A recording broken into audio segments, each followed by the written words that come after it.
welcome back to our channel. This is Sam of Oursamerstory, and for today's video, I would like to share to you how I applied for my NCLEX exam under the state of New York. I did not avail of any services from an agency, and I just did it on my own. So that is what I am going to be sharing to all of you right now. Just a disclaimer, however, the information that I'll be sharing to you are based off my personal experience, so it may differ a bit from yours, but I assure you that this video is going to be very helpful in your NCLEX application. Just a little background: I graduated last 2011, that's basically 11 years ago, and I do not have a current bedside experience. So if you're going to ask me if you can still take the NCLEX exam, the answer is double yes. You can still take the NCLEX exam even if you do not have a current bedside experience, and even if you graduated a long time ago. Now, before I share to you the step-by-step process on how to apply for the NCLEX exam, the first thing that you need to do is to decide which state are you going to apply for the NCLEX exam. Now, there's a lot of states you can choose from. There's New York, California, Texas, NMI, and the list goes on. But you have to bear in mind, guys, that the requirements differ from each state.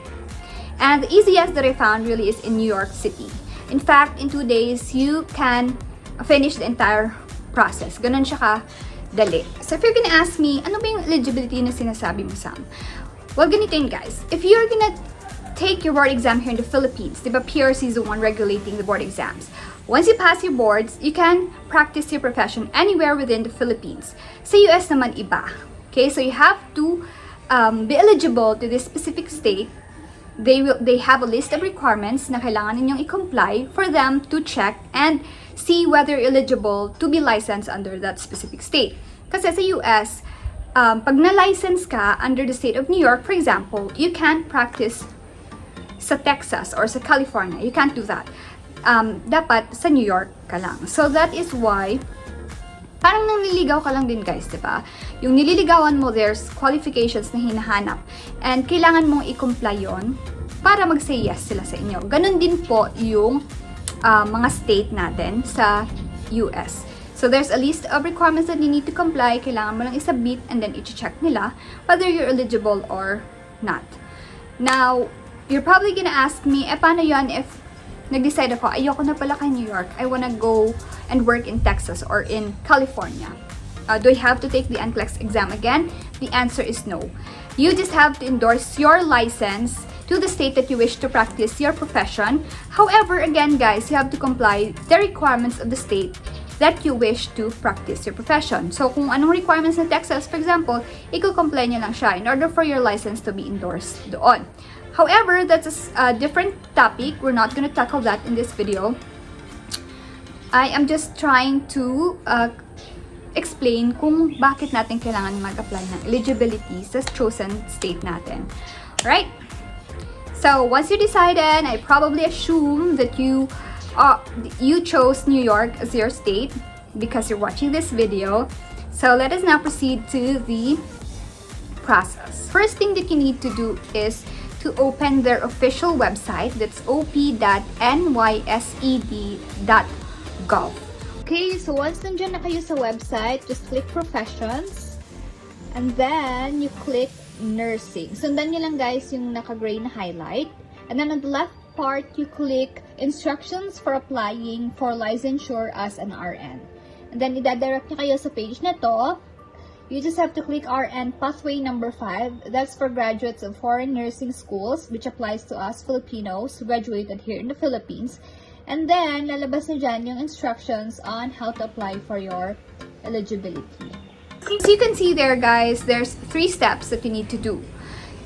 But before you start doing the steps, I highly suggest that you call your school first and ask them how long are they going to be able to provide you the requirements or the documents that you are going to be requesting from them. Because, again, some schools would take 3 weeks to a month, and some would just take them a day. So, depende talaga. If it will only take them a day to provide you all the documents, then I suggest that you do the steps in chronological order. So, start with step 1, 2, and 3. But if it will take them 3 weeks, more than 3 weeks, I recommend for you to start with step number 3 and then followed by step 1 and 2. Because you will know later why. Okay, I'll be sharing to you my timeline so that you'd have an idea. So, wait lang. I am gonna glance in my notes here, guys, para at least accurate yung information that I'll be sharing to you. August 20, I called my school and asked how long are they gonna be able to provide me my documents, and they informed me that it will probably take a month for them to provide me all the documents. So what I did was I printed my form 2F and my form 3F.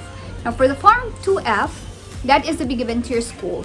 I just filled out the first part, then leave the second part blank. That is for your school to fill out.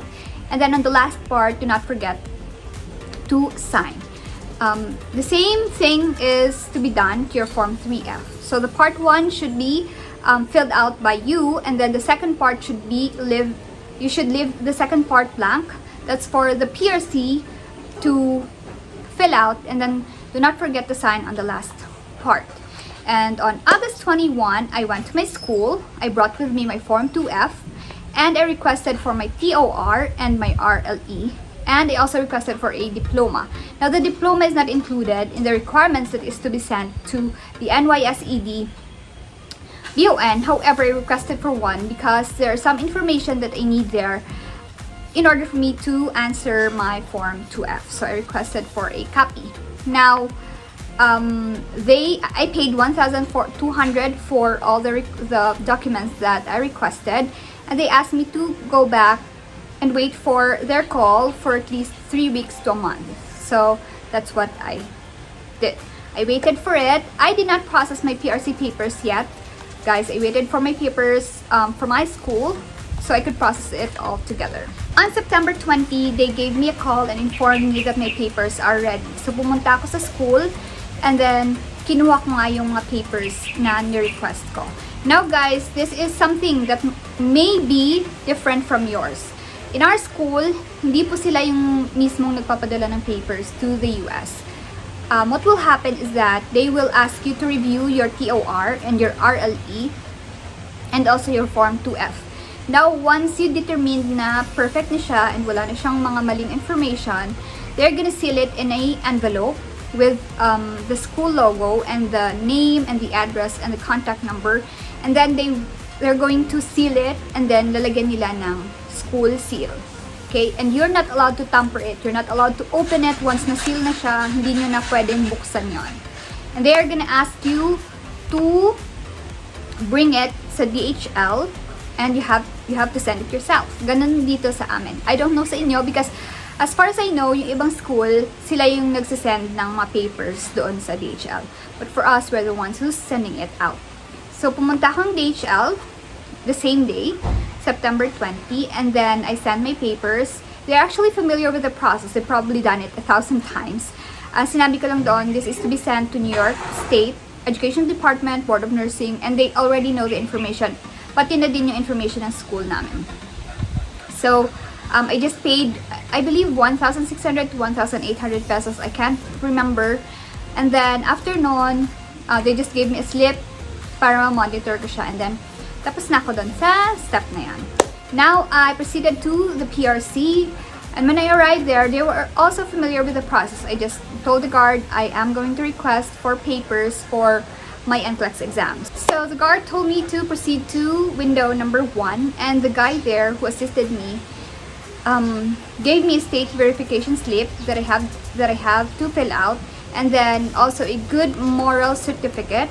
And he also asked me to buy 2 stamps, which cost 60 pesos each, and also to have my PRC license photocopy. Afterwards, I went back to him. He asked me to pay 200 pesos, and then afterwards, he told me to pay the fee sa DHL. So, pumila ako, guys. Here in Iloilo City, inside the PRC, meron na agad na DHL doon. You don't have to go out. Meron sila. So, pumila ako doon, and I paid, I think, 1,600.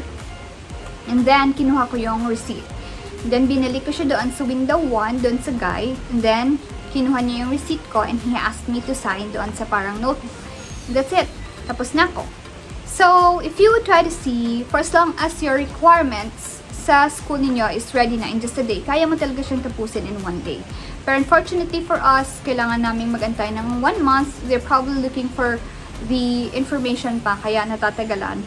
So, that's why I told you earlier that you call your school first before you gawin yung steps. Kasi guys, if you do steps 1 and 2, and it will take a month for your school to prepare your papers and probably another 2 weeks to a month for your papers to be sent from your place to New York City, baka hindi na nila makita yung mga information ninyo doon. So, I highly recommend na tumawag muna kayo before you start processing your papers. Okay, so on September 22, I decided to proceed with step 1, which is to take the coursework that is required under the state of New York in order for you to be licensed and to practice your profession. And that is the infectious control and the child abuse courseworks. Now, all you have to do is click the link and it will show you the list of the accredited coursework providers. Now, ang pinili ko guys is the Access Continuing Education because they send their certificate directly to the NYSED. Now, I paid $30 for each course. After each coursework, you will have an exam. Okay, so for child abuse, you'll have 15 items, and for infectious control, you will have 20 items. Now, you have to pass it, guys, because if not, you will only have 3 tries. And if you still can't pass it, you would have to purchase the coursework again. So you would have to pay another $30 or $60 for you to be certified. Because after you complete the exam, they will give you a certificate. Now, however, madali lang naman siya because all the questions and all the questions are seen doon sa article na babasahin niyo. So, super easy lang siya. Now, I chose the Continuing Access Education or the Access Continuing Education because they send the certificate directly sa NYSED BON, so hindi na kayo mahihirapan. But, I highly recommend na i-screenshot po ninyo yung inyong certificates para just in case, something happens, you still have a copy and hindi ka na mahirapan hanapin pa siya. Now, after that, I proceeded with step number 2, which is I filled out the online form number 1 or the online form 1. Now, for this one, kailangan dire-diretso. So, the information that you need here should be readily available. Kasi guys, hindi mo na siya pwedeng i-continue later on. So, pag nag-stop ka, babalik ka talaga from the start. So, I highly recommend that you have all the information ready. Pwede lang siyang balikan if you have an SSN number. But for us, Filipinos, and who's not living in the US, we do not have an SSN number. So, hindi siya applicable for us. So, yun yung tip ko dito. Then, after that, after filling out online form 1, you just have to pay $143. For that, I used my credit card, and then it will send you a receipt in your email address. And then, yun na yun guys. The waiting game is on. Kailangan na po nating mag-antay. Okay, as for me, August 23, they emailed me asking me to provide my proof of the completion of the courseworks. Kasi guys, hindi ko alam kung nawala or hindi nila nakita. They can't find my certificate. So what I did was, I opened my online form kasi they will send you a link and then in-attach ko doon yung aking certificates and then I send it back to them. And then, I did not hear from them starting October 28. Now, ilan ba? 8 months later, May 3, 2022, they messaged me, "Congratulations! You are eligible to take the NCLEX exam under the state of New York." Woohoo! Yes! Finally, after months of waiting. Hindi kasi ako guys nangulit. Yung iba, 4 months lang ni-email na sila. Ako, hindi ako nangulit. Nag-antay lang talaga ako. So, yun, bumalik siya sa akin May 3. Now, along with the email, meron dong link that you can, saying that you can apply now for your ATT, which is your authority to test. May 3. And it says there, it will only take 2 weeks for them to send you your ATT. Maximum na yon. So, sabi ni ating girl, not yet ready. parang I feel like I'm not yet ready to take the exam kasi hindi pa ako nagsistudy at this time, at this moment. So I told myself I'm gonna delay it mga around 10 days. May 13, I requested for my ATT, and doon sa email na sinend nila sa inyo, you just have to click that and it will direct you to the Pearson VUE website wherein doon ka magre-request ng ATTs. You'll just have to fill out all the details and then you send it to them. Now, they will reply to you to wait for maximum of 2 weeks before they send you out your ATT. And then guys, nagantay ako, 2 weeks wala pa din, and then after 1 month wala pa din. June, wala pa din siya guys. Until July 8, my husband told me, sabi niya sa akin, you know what Han, I saw doon sa group where I follow, which I highly suggest pala guys, you follow the group, the Lefora group on Facebook. Lahat doon, mga nurses, they're very, very helpful. In fact, lahat ng mga details na mga natutunan ko doon sa kanila nang galing, they're very helpful. I highly recommend that you follow them. Sabi niya sa akin, I saw someone post doon sa Lefora, the schedule, and nakita ko doon September 1 and 2 na lang yung available. There's no more available dates ng October, November, and December. So I panicked when I heard it kasi during the time guys, it's July 8 or July 9 na. I think July 8 nung sinabi niya yun sa akin. So I panicked because if you would think I only have less than 2 months para mag-review, eh hindi pa ako nakakapag-start mag-review. And I decided to call the NYSED to follow up on my ATT. So here's the number that you can call. Wait lang guys, sorry ha, I'm just opening my notes here. So here's the number that I called, 866-496-2539. That's what the number I called. Now do not panic. Here's another tip guys. You use Viber out. Okay, this was discovered by my husband. Sabi niya sa akin, gamitin natin to. Unfortunately, for Viber out, yung US, kailangan mo mag-pay ng 200 pesos. Kailangan mo mag-subscribe for 1 month. And then, you will have to pay 200 pesos and unlimited calls siya to the US. So, I highly recommend na yun yung gawin niyo guys. At least, kahit matagalan kayo sa phone, hindi kayo nag-worry na magbabayad kayo yon ng malaki.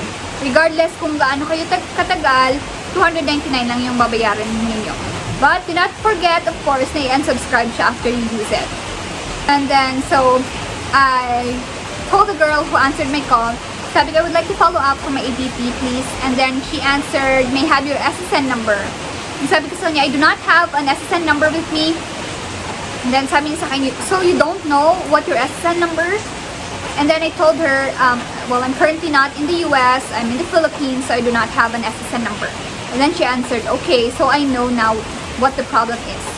So I don't know if that is a factor guys, kung bakit tatagalan tayong mabigyan ng ATT. Pero kasi yun yung sabi niya sa akin. And then she asked me my name and my birth date. And then I told her those information. And then she told me, okay, I already tagged you eligible. Please wait for 24 hours. So then, after I dropped the call, within 10 to 15 minutes, I received an email from them with my ATT. So, I already have my authority to test. Yay! I'm so happy. At dahil gabi ko na yun ginawa, guys, dahil nga, syempre, baliktad naman yung time natin in the US, the next day, July 8, I checked for the remaining scheduled dates for the exam. And, nung binuksan na namin siya, surprise! Wala na pa yung September 1 and 2. The available date, the latest is October 25, and then there's also in November 3 and 4. Now, dinidiscuss namin November 3 and 4, sobrang haba na siya. And at the same time, guys, holiday kasi yung 1 and 2.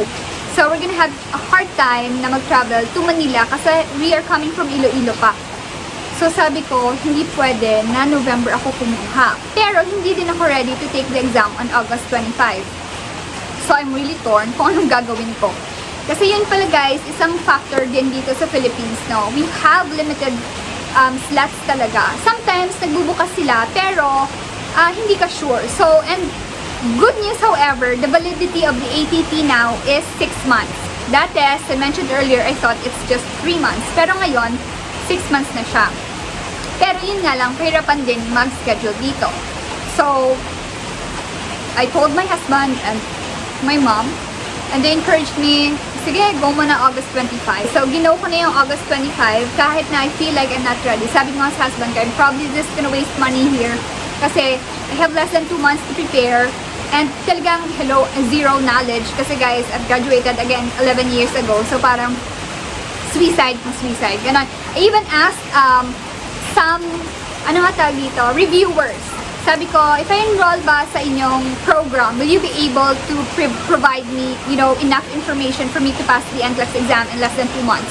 And sabi talaga nila sa akin, hindi ma'am parang suicide kasi pag ganan. And of course, pag hindi ka pumasa, parang minus din sa percentage nila. Ganyan. So, then again, I trusted my gut and feeling ko naman na, alam mo yun, yung i-go na natin. So, ginawa ko na yung August 25. So, I have less than 2 months to prepare, and yes guys, I passed my NCLEX exam, 75 questions, and on the next video, I'll be sharing to you kung paano ko siya ginawa, how I did it, my review materials, and kung ano-ano pang kailangan ninyong gawin in order for you to pass the NCLEX exam. I'll do that sa ibang video naman. So yun guys, yun lang yung naging process. So all in all, it took me 1 year pala, no? Kasi nag-start ako August 21 and I took the exam August 25. So it took me a year in order for me to achieve this NCLEX RN title. Pero it's all worth it. So, I highly suggest na if you wish to take the NCLEX exam, simulan nyo na ngayong mag-process ng papers because trust me guys, you're not gonna be able to take the exam in less than 6 months sa pag-process ninyo. So, yeah. If you have any questions, if there's anything I can help you, just let me know. Comment your questions in the comment section below and I'll try to answer it for all of you. Again guys, all the information that you need, the links and the other information I'll put in the description box so that it would be easier for you to find. And also, please, if you're new here, please do hit the subscribe button and ring the bell so that you'd be notified whenever we have videos like this. I will definitely upload videos that are very helpful in your NCLEX journey, so please do follow our channel. So again guys, thank you so much for watching. I hope I was able to provide information that is very helpful and vital in your application. Again, thank you so much for watching. Have a great day. Bye!